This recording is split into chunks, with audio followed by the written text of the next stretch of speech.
Hello, BookTube. I thought I'd come to you with another update. It's been a while.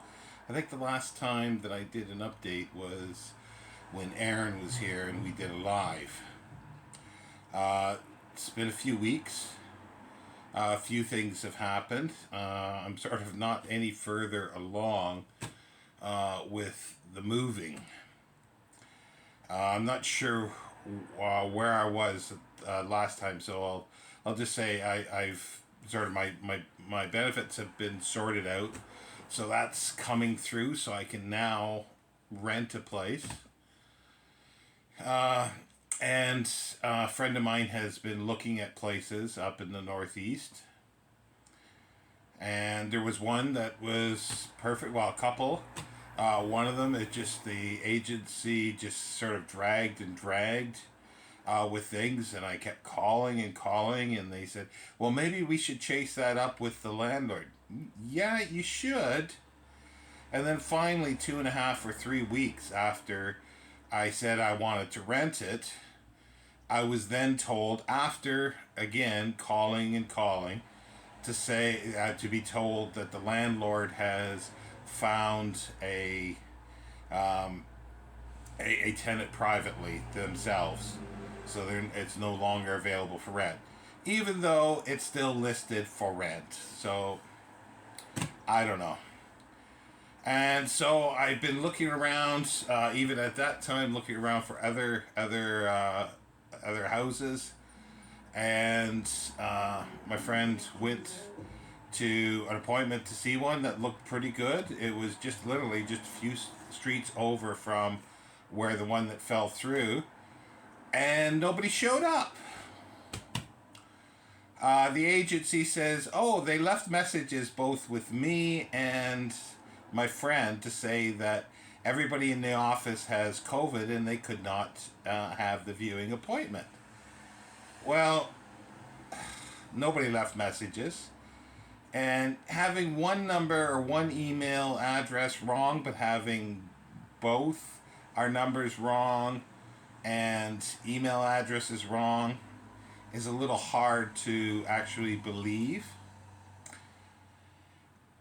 And they will not sort of rent it without being seen. So I'm waiting to hear back from them to see, though, like as I said, well, everything can be seen. There's a little video walking through, and my friend has seen the outside. It looks fine. I'd like to go ahead with it, and I'm waiting to hear. So I'll probably find out that it's already been rented. So, and then a few others that have just gone up, literally in the last few days, became available for rent. My friend has appointments tomorrow to see a couple. I did hit on, so I cast my net a little further, and I found an agency which, first of all, sounded pretty good. They immediately, after taking my details and what I wanted, sent me a list of 5 houses and sort of, various price ranges and sizes, and all would be suitable or potentially suitable. So my friend called, like this is like, an hour or so after, or two after I got the email. She called to make, because they're all roughly in the same area, called to make appointments, to see them all and see what happens. And to be told only 2 are available and they cannot be seen until next week. I don't know what's happening, because my time is short here, because I have sort of worked it out that I waited till the last minute from the verbal in order to get a written eviction. I've got I got leeway for about another 3-4 weeks here. Say 4 weeks. After that, the landlord will go to court to evict me if I'm still here. And once that happens, once my name is in the court, then I won't be able to rent a place anywhere. So it's just, I can't believe it's this difficult. And even like I've spent hours and hours calling around to agencies, and they're all agencies. And the one place, like, it sounded like, Queen Elizabeth reincarnated, and just like, oh, you're on benefits or disability. And it's like, no way will we ever, rent to someone like that. And other places just don't listen. Like, I asked many questions, and they just kept saying something else.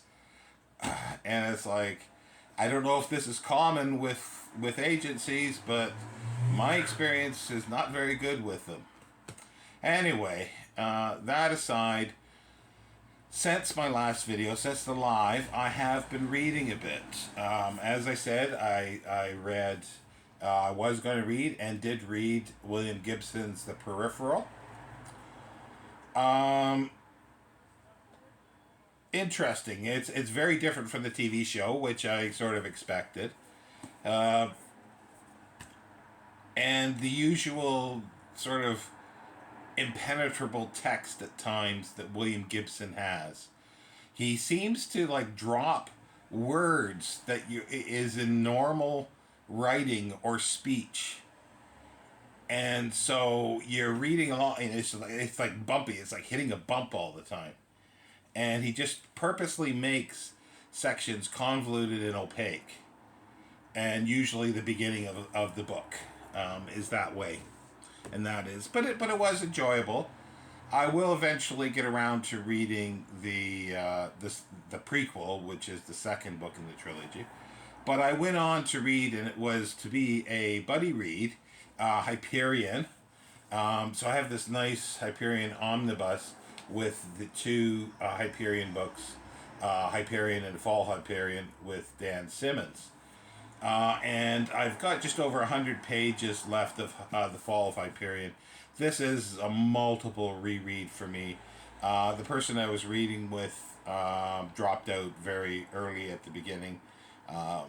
Did not it wasn't to their liking, at least at the moment. But I thoroughly like this, and I probably will, if I can get enough brain power together, I will do a separate video on Hyperion, because it's a fabulous book, and even the sequel, Fall of Hyperion, is fabulous. And despite, I've been looking around, and some people say, "Oh, great first book, but lousy second. All the rest are lousy," and then others, praise the whole cantos.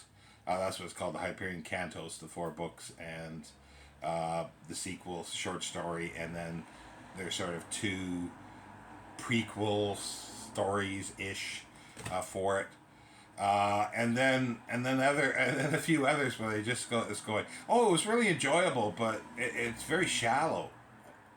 If it's anything but shallow, that's for sure. And today, this has prompted me to do a video.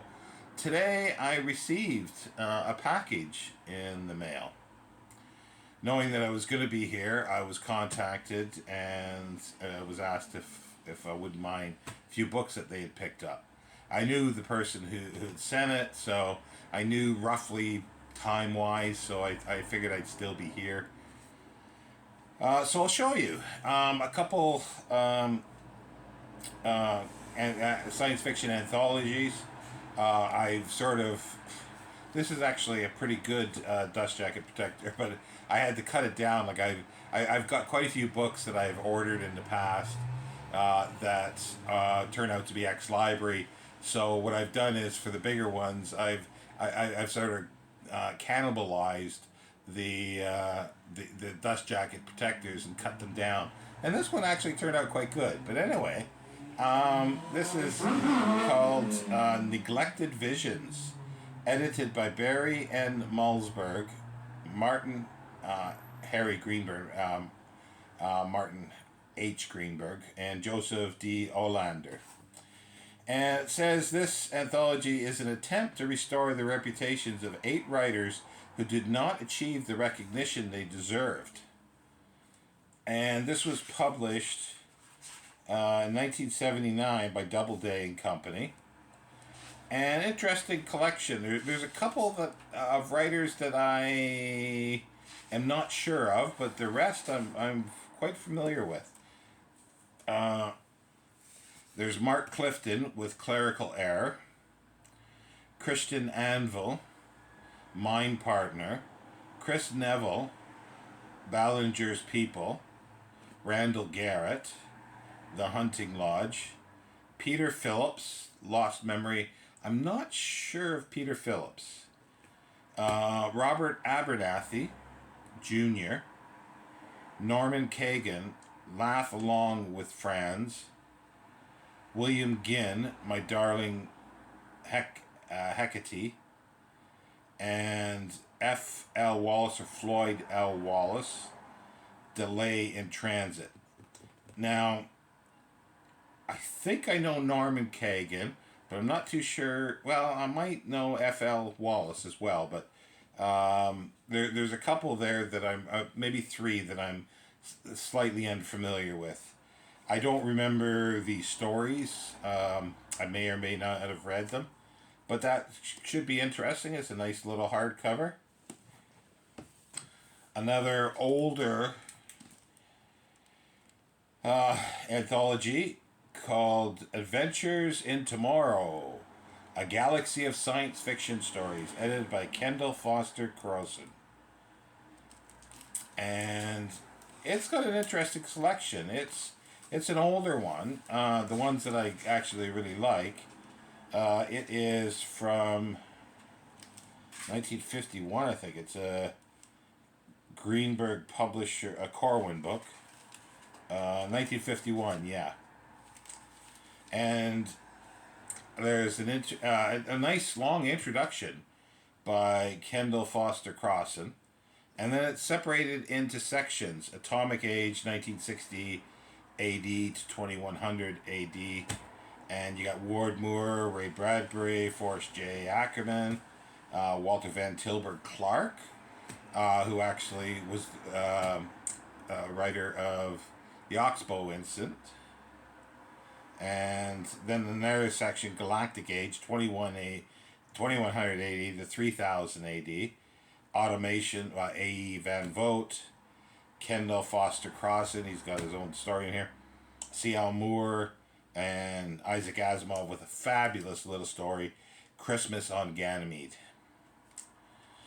Stellar Age, 3000 AD to 10,000 AD. Memory by Theodore Sturgeon, Sam Merwin Jr., Lee Brackett's story, Retreat to the Stars.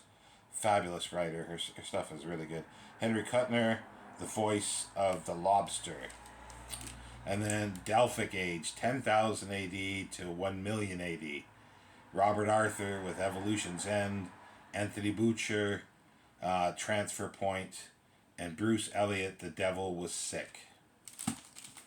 So it's this one's a little rougher and the jacket, so hence I cannibalized there. But I love the way on the back flap here it says, "Now there is no need to wait for the future.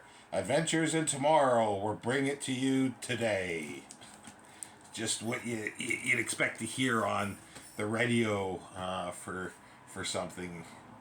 And a reference book that this person picked up in a thrift shop for basically next to nothing, but it's kind of cool.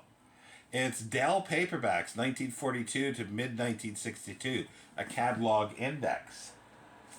And it's published by Greenwood Press, which are very expensive books, January 1983. And yeah, it's just a listing of all the books.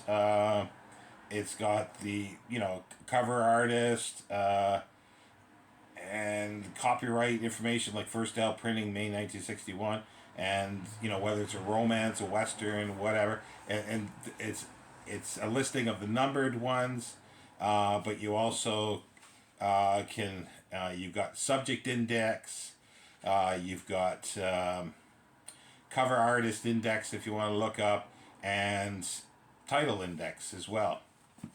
So it's quite hefty. It's quite a nice thing. Now, I guess you would say it's the piece de resistance of, excuse me, and also my cough has been in and out, so it's and breathing, so it's now opportune to do a video. Now, this was a second set that this person had. They were sent it, and they weren't happy with the condition. There is some minor damage to it, but they hope that and I'm perfectly fine with that, especially when I didn't have to pay for it. Now that is the new Dune trilogy, the first 3 books. See, there's a bit of a bump on the case there, and the case is a bit split there. I don't know if you can see the white, but yeah, look at the box is so fabulously illustrated. The spines. Let's take them out. So you have the first Dune with the blue or greenish, I guess, stained edges, which I don't know if they'd stay when you look at them. Fabulous artwork. It's worn at the corner here already. There is a bit of a bump to the top where the corresponding to the thing case. Nice, interesting not photographic, but artwork for the end papers. Raised. It's actually embossed on the cover. You can't see it's blind embossed, and then gold on the spine, and very much the same with the other ones. Dune Messiah, and just fabulous covers, and the greenish staining as well, and pictorial end papers. Which are, actually it's different on the back. I didn't realize that.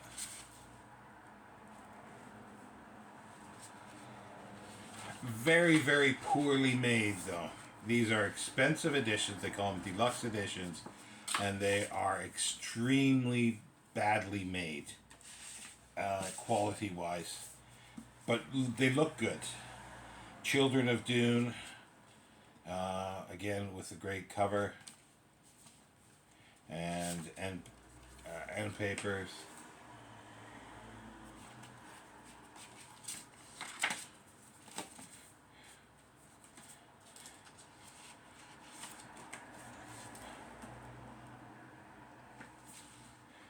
And again, they all have this blind emboss. You can't really see it. Maybe that catches the light there, but there's a blind emboss on it. But yeah, they're very poorly made. Paper covered boards, perfect binding. I'm not sure how well they'll stand up to reading, to be honest. They'll look nice on the shelf, but that's about it. I've got paperback copies of each of these that are packed away, so I probably will wind up reading those and just sort of keep these for special, and maybe do a reading of it at some point through these. The printing looks nice, like the font and everything. A little large possibly, but not too bad. Paper is very poor paper as well. Yeah, I don't know, they want... What's the price on these? $150 US for the 3 books. So it's $50 each. And they are really, really badly made. Like, I mean, they are shoddily made for that price. The art, anyway, it says here by Matt Griffin. I'm not sure who he is, but they do look wonderful. The artwork. So that is my update. What I've been doing, I'll be finished Hyperion probably tomorrow, if not Wednesday. I only have over 100 pages, but it depends on how much I can read today. because I haven't read anything yet today. It's getting early evening already, and all I've done today was dozing, snoozing, and spent hours in the morning to early afternoon calling around to agencies to set up appointments to look at places. So yeah, so that's where I'm at here. So apologies for a long video as well after quite a time, but yeah, I'll see if I can come back with something about Hyperion, because I don't think I've spoken about it. But even if I have, every read gives me more insight and joy every time I read it. So I will see you next time, book two.